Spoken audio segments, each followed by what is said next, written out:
Bismillahirrahmanirrahim. Assalamu alaikum, my dear student. I am Muhammad Ishtiaq, your biology lecturer from Hadaf Group of College. जिस तरह हमने previous lecture में कहा था कि हम नेक्स्ट लेक्चर में ऑस्मो रेगुलेशन पढ़ेंगे, तो आज का जो हमारा लेक्चर है वो ऑस्मो रेगुलेशन के मुतालिक है, क्योंकि हमने पढ़ा था प्रीवियस लेक्चर में कि होम्योस्टेसिस के 3 मेन टाइप्स है: osmo regulation, thermo regulation and excretion.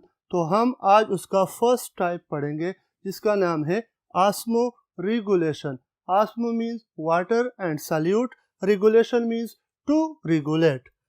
Define हम किस तरह करेंगे? It is a type of homeostasis. मैंने आपसे पहले भी कहा कि ये क्या है, होम्योस्टेसिस का एक टाइप है, in which water and solute concentration is maintained या regulate in the cell and in the intracellular fluids। एक तो सेल में और जो सेल के अंदर फ्लूइड होता है उसमें हमने क्या करना होता है, वाटर और सॉल्यूट कंसंट्रेशन को मेंटेन रखना पड़ता है। क्यों? क्योंकि it is very important to animal health. Water concentration maintain करना एनिमल्स हेल्थ के लिए ज़रूरी क्यों है? जिस तरह आप सब लोगों को पता है कि animal body approximately 70% of water से बनी है, लेकिन सेल टू सेल ये वेरी करता है, ये अमाउंट बाज़ जगह पे 70 to 80 लेक 90 भी आ सकता है। जितने भी बायोकेमिकल रिएक्शन हैं, all the biochemical reaction occur inside water in the cell। Cell के अंदर वाटर मौजूद है और जितने भी बायोकेमिकल रिएक्शन है, आपको पता है कि वाटर को हम दूसरा नाम क्या देते हैं, यूनिवर्सल सॉल्वेंट। यूनिवर्सल सॉल्वेंट क्यों कहते हैं इसको? क्योंकि बहुत ज़्यादा सॉल्यूट इसमें हल हो सकते हैं, और अगर ये वाटर कंसंट्रेशन नॉर्मल ना हो हमारे बॉडी में और जब बायोकेमिकल रिएक्शन इफेक्ट हो गए तो उसकी वजह से हमारा मेटाबॉलिज्म इफेक्ट होगा, तो अल्टीमेटली हमारे बॉडी की जो एनर्जी रिक्वायरमेंट्स है वो इफेक्ट हो जाएगा। तो इसी के साथ साथ सॉल्यूट कंसंट्रेशन भी वाटर को बैलेंस रखने के लिए लाजमी है, ज़रूरी है। अब अगर हम देखें कि हमारे पास एनिमल्स कितने टाइप के होते हैं on the basis of osmo regulation, 2 type के हैं, osmo regulators and osmo कन्फर्मर। Osmo regulator जिस तरह नाम से जाहिर है, osmo regulator water and solute को रेगुलेट करने वाले, और ऑस्मो कन्फर्मर जिसमें वाटर और सॉल्यूट की रेगुलेट करने की ज़रूरत न हो, उसकी बॉडी ऑलरेडी एक्सटर्नल एनवायरनमेंट के साथ सिमिलर या equal amount of water and solute concentration रखती है। तो ऑस्मो रेगुलेटर में हमारे पास कौन से एनिमल्स आते हैं? जितने भी लैंड एनिमल्स हैं और मोस्टली जो मेरीन वर्टिब्रेट्स है वो ऑस्मो रेगुलेटर में आते हैं, और जो ऑस्मो कन्फर्मर है सम एक्वेटिक मेरीन एनिमल्स इसमें आते हैं। अब अगर हम देखें, body solute concentration is different from external environment. Osmo regulator animals में क्या होता है, जो बॉडी के अंदर उसकी सॉल्यूट कंसंट्रेशन होती है या फ्लूइड होती है वो डिफरेंट होती है फ्रॉम एक्सटर्नल एनवायरनमेंट से। वो तो क्या करते हैं, तो रेगुलेटर है, अपने बॉडी के सॉल्यूट और वाटर कंसंट्रेशन को रेगुलेट करेंगे, मेंटेन करेंगे। तो इसके लिए उसने क्या करना है, use energy to keep balance of water. Energy use करेंगे ताकि उसके अंदर वाटर बैलेंस मेंटेन हो सके।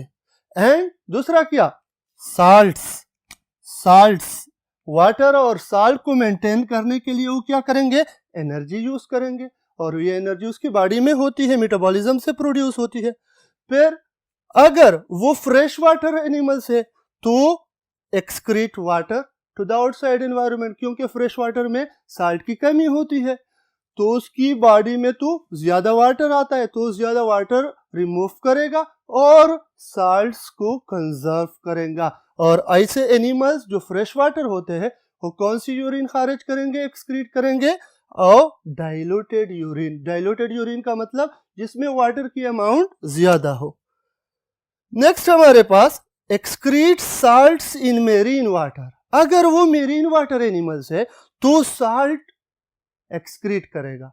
क्यों साल्ट एक्सक्रीट करेगा? क्योंकि आपको पता होना चाहिए कि मेरीन एनवायरनमेंट में क्या होता है, साल्ट की मिकदार ज्यादा होती है आउटसाइड एनवायरनमेंट में। तो और ये भी याद रखें एमसीक्यूज पॉइंट ऑफ व्यू से कि मेरीन एनवायरनमेंट में या जो मेरीन वाटर है उसमें साल्ट की कंसंट्रेशन कितनी होती है? 3.2%। कितनी? 3.2%। तो ये साल्ट क्या करेगा? एक्सक्रीट करेगा। तो जब साल्ट एक्सक्रीट करेगा किस तरह? डिफरेंट एडाप्टेशन है उसमें, और खास करो कौन सी यूरिन खारिज करेगा? कंसंट्रेटेड यूरिन, जिसमें वाटर की कमी हो और साल्ट्स की ज्यादती हो। आते हैं हम आस्मो कन्फार्मर पे। Osmoconformer body solute concentration is equal to external environment. जो इनसाइड बॉडी सॉल्यूट कंसंट्रेशन है वो क्या है? इक्वल है to external environment. To external environment. No need of gain और लॉस ऑफ वाटर। उसको कोई जरूरत नहीं होती कि वो एनर्जी यूज करे, साल्ट और वाटर की बैलेंस मेंटेन करे, क्योंकि जितना उसके बॉडी के अंदर सॉल्यूट और वाटर होता है मिकदार, उतना आउटसाइड एनवायरनमेंट में भी होता है। Animal body fluid are kept isotonic. तो इससे इसको क्या कहते हैं? आइसोटोनिक एनवायरनमेंट, क्योंकि बाहर और अंदर दोनों सेम होते हैं। तो यहाँ पे आइसोटोनिक वर्ड से हमने ये दो और टर्मिनोलॉजीज भी सीखना है। एक को कहते हैं हाइपरटोनिक, एक को कहते हैं हाइपोटोनिक, और एक को कहते हैं आइसोटोनिक। सिंपल सी एग्जांपल है, हमारे पास एक मीडियम है, उसमें हमने सेल रख दिया। अब वो मीडियम अगर क्या है? हाइपरटोनिक। हम किसे कहेंगे? हाइपरटोनिक इसको कहेंगे कि सेल के अंदर सॉल्यूट कंसंट्रेशन अगर ज्यादा हो as compare to external environment, तो ये हाइपरटोनिक होगा। अब हाइपोटोनिक किसे कहेंगे? अगर सेल के अंदर सॉल्यूट कंसंट्रेशन कम हो as compare to external environment, तो इसको हम हाइपोटोनिक सेल कहेंगे। और आइसोटोनिक किसे कहते हैं? आइसोटोनिक उसको कहते हैं जिसमें सेल के अंदर और उसके बाहर जो मीडियम है उसमें सॉल्यूट कंसंट्रेशन सेम हो, फिर इसको हम क्या कहते हैं? आइसोटोनिक मीडियम या आइसोटोनिक सेल। तो हमने दो पढ़े, आस्मो रेगुलेटर और आस्मो कन्फर्मर। मैंने स्टार्ट में भी ये कहा कि ये रेगुलेट करते हैं वाटर और सॉल्यूट कंसंट्रेशन को। इसको रेगुलेट करने की कोई ज़रूरत नहीं होती, क्योंकि उसके बॉडी के अंदर और बाहर दोनों एनवायरनमेंट सेम होते हैं, जबकि इसके अंदर और बाहर एनवायरनमेंट सेम नहीं होते। इस वजह से इसने रेगुलेट करना होता है और उसके लिए उसने एनर्जी यूज करनी होती है। Is it clear?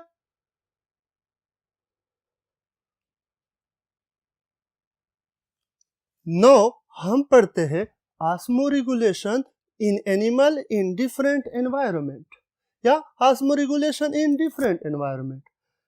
मुख्तलिफ एनिमल्स में मुख्तलिफ एनवायरनमेंट हैबिटेट होता है, तो उसमें different type of osmoregulation होता है। फॉर एग्जांपल हम इसको डिवाइड करते हैं टू टाइप्स में। First one is known as fresh water animals and the second one is known as marine water animals. Fresh water animal उसको कहते हैं जिसमें वाटर में सॉल्यूट कंसंट्रेशन कम हो, और मेरीन वाटर उस मीडियम को कहते हैं, उस वाटर को कहते हैं जिसमें सॉल्यूट कंसंट्रेशन ज्यादा हो। जिस तरह आप लोग पढ़ते हैं फ्रेश वाटर और मेरीन वाटर। फ्रेश वाटर जो हमारे पास अंडरग्राउंड से वाटर आता है फ्रेश, ये झील में जो झीलों में होता है, जो हमारे पास पॉन्ड्स है, ये सारे फ्रेश वाटर है। मेरीन जो बड़े बड़े सी है, समंदर है, बड़े बड़े बहरुलकाल है, वो सारे क्या है? मेरीन है। तो यहाँ पे भी हम एनिमल्स को फ्रेश वाटर एनिमल और मेरीन वाटर एनिमल्स में डिवाइड करते हैं। तो फ्रेश वाटर एनिमल में क्या होता है?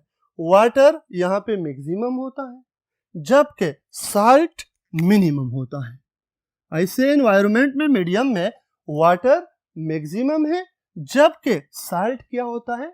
मिनिमम होता है। ऐसे मीडियम को हम क्या कहेंगे? Hypotonic medium.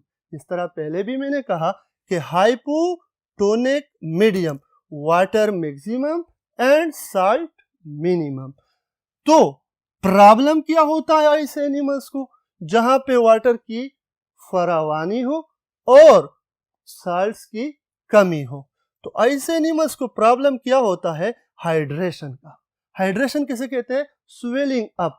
जब बाहर वाटर बहुत ज्यादा हो तो वाटर इनसाइड बॉडी चली जाती है सेल, तो उसकी वजह से सेल स्वेल अप हो जाता है। इस फिनोमेना को क्या कहते हैं? हाइड्रेशन। जिस तरह मैं सिंपल एग्जांपल देता हूं, कोई इंसान अगर वाटर में डूब जाए तो वो बहुत कोशिश करता है, अगर उसे स्विमिंग ना आती हो तो आखिर में क्या हो जाता है?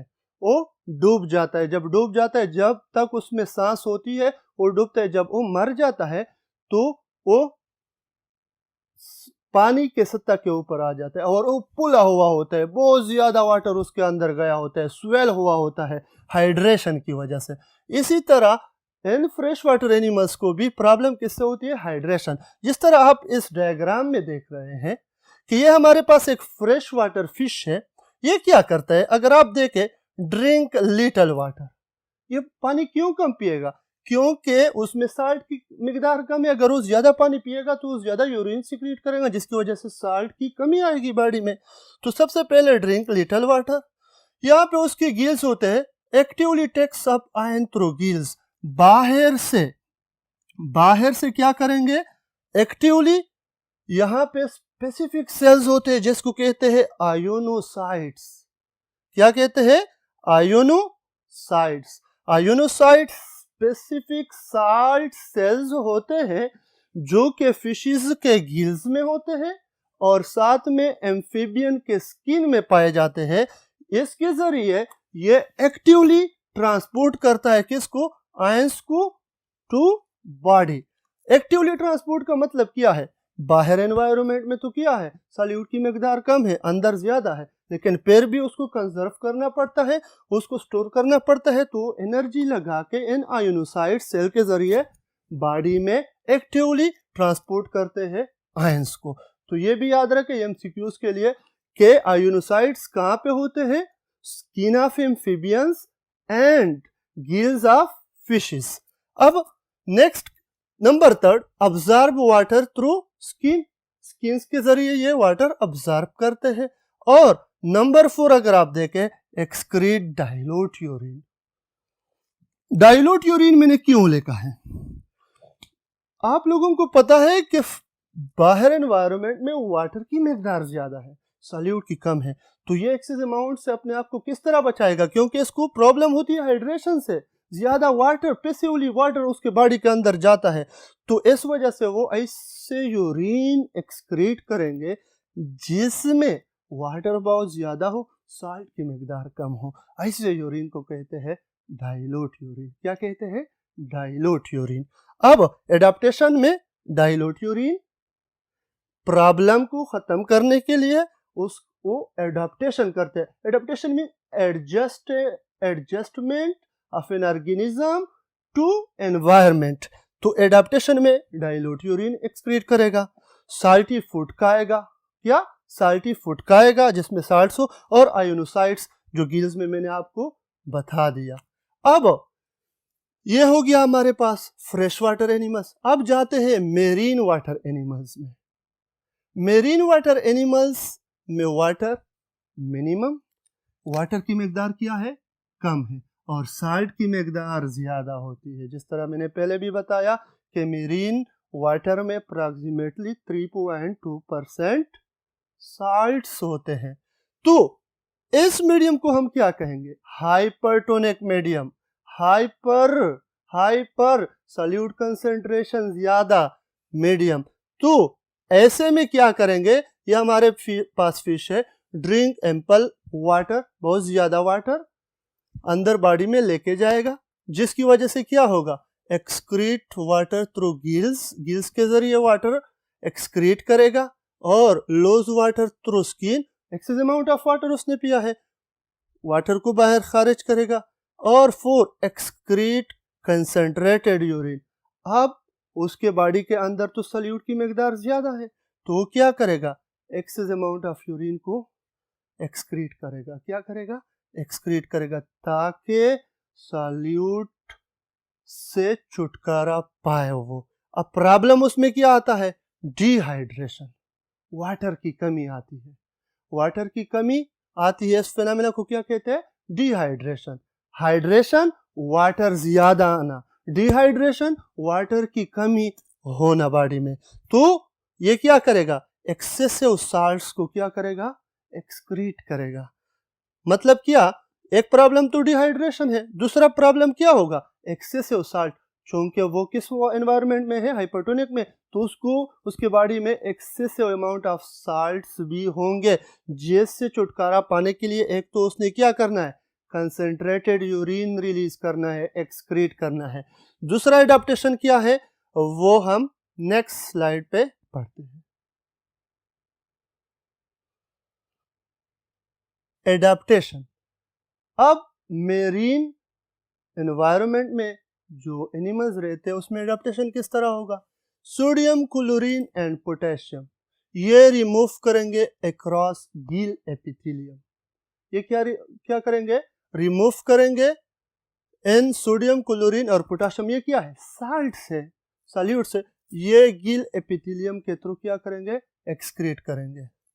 मैग्नीशियम और कैल्शियम +2 है, इसको हम डाइवेलेंट मॉलिक्यूल भी कहते हैं या डाइवेलेंट साल्ट भी कहते हैं केमिस्ट्री में, आर एक्सक्रीटेड बाय किडनी। ये किडनी के थ्रू एक्सक्रीट होंगे, किस सूरत में, यूरिन की सूरत में, कंसंट्रेटेड यूरिन होगा। ठीक है, रेक्टल ग्लैंड्स एक और एडाप्टेशन है, इसके रेक्टम के वॉल्स के साथ एक ग्लैंड होती है जिसको रेक्टल ग्लैंड्स कहते हैं।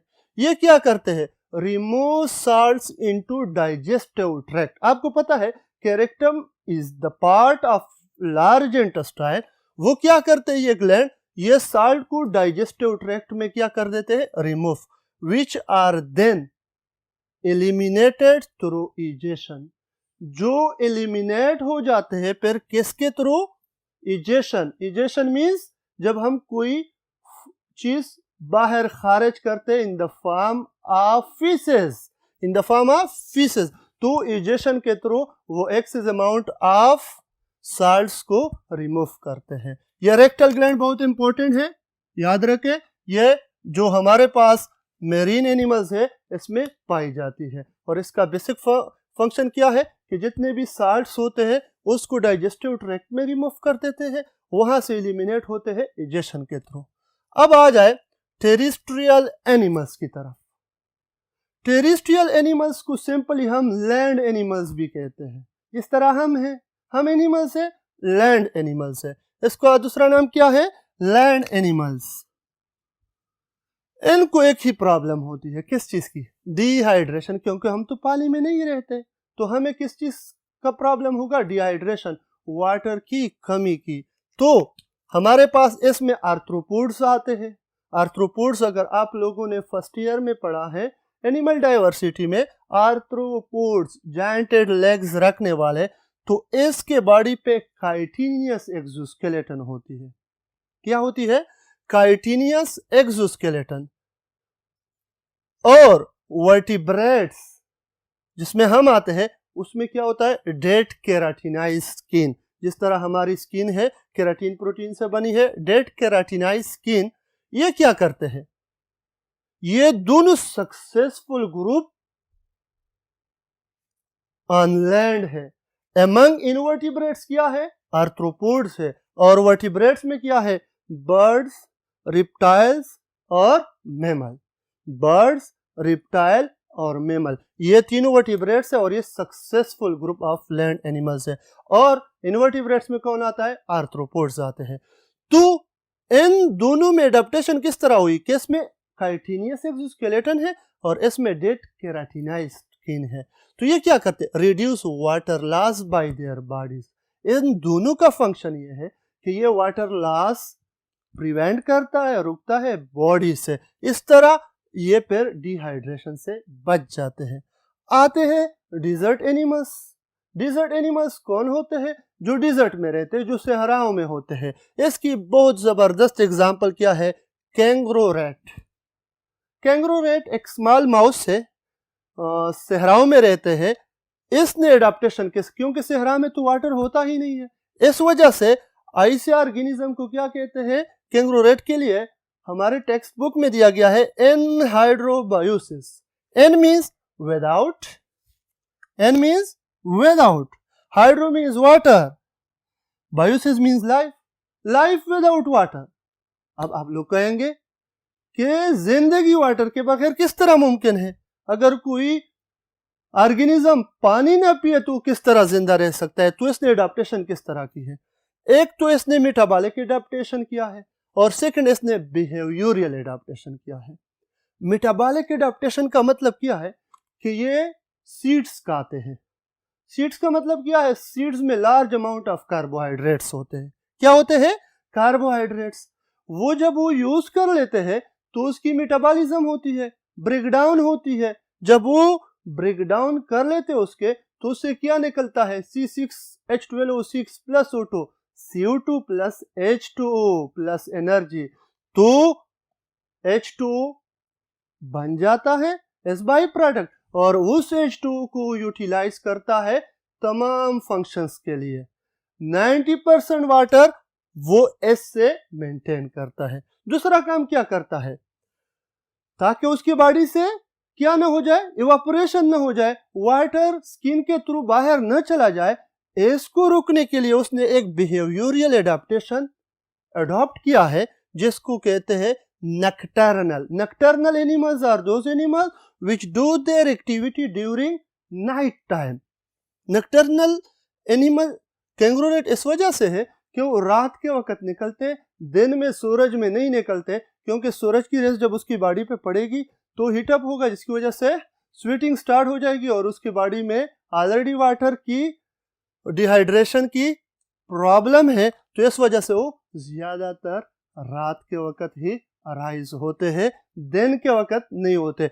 नक्टर्नल एनिमल उसको कहते हैं जो रात के वक्त अपनी एक्टिविटी करते हैं, डायर्नल उसको कहते हैं जो दिन के वक्त करते हैं, और क्रीपस्कुलर उसको कहते हैं जो डॉन एंड डस्ट के वक्त, सूरज जब गुरूब होता है उस टाइम और जब निकलता है उस टाइम वो अपने काम करे, उसको क्रीपस्कुलर एनिमल्स कहते हैं। तो डियर स्टूडेंट, आज हमने ऑस्मोरेगुलेशन को कंप्लीट पढ़ा। ऑस्मोरेगुलेशन में हमने इसकी डिफिनीशन की कि वाटर और सॉल्यूट किस तरह रेगुलेट की जाती है। फिर इसमें दो टाइप्स पढ़े, वाटर की इंपॉर्टेंस पढ़ी, फिर हमने ऑस्मो रेगुलेटर्स और ऑस्मो कन्फर्मर में फ़र्क वाज़ेह किया कि रेगुलेटर कौन होते हैं जो वाटर और सॉल्यूट को रेगुलेट करें, और कन्फर्मर क्या होते हैं जो रेगुलेट न करे, क्योंकि आउटसाइड और inside water and solute concentration same होता है।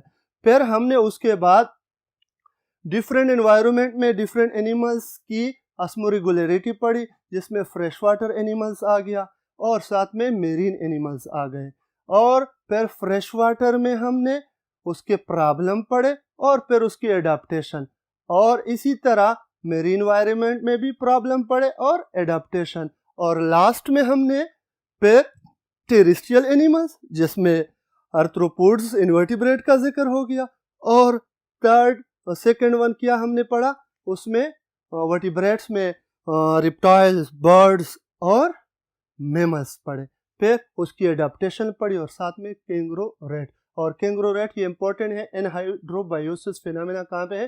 कैंगरू रेट में, जो डिजर्ट एनिमल है। नेक्स्ट इंशाल्लाह इसके बाद हम जो स्टार्ट करेंगे वो है बहुत इंपॉर्टेंट, जिसको हम कहते हैं एक्सक्रीशन। तो नेक्स्ट लेक्चर के लिए तैयार रहे, अपने बुक में उसको चेक करें, ताकि नेक्स्ट लेक्चर में हम जब एक्सक्रीशन डिस्कस करें तो आपको अच्छी तरह समझ आ जाए। तो नेक्स्ट लेक्चर तक आप लोग अपना ख़ास ख्याल रखें। खुदा हाफिज़।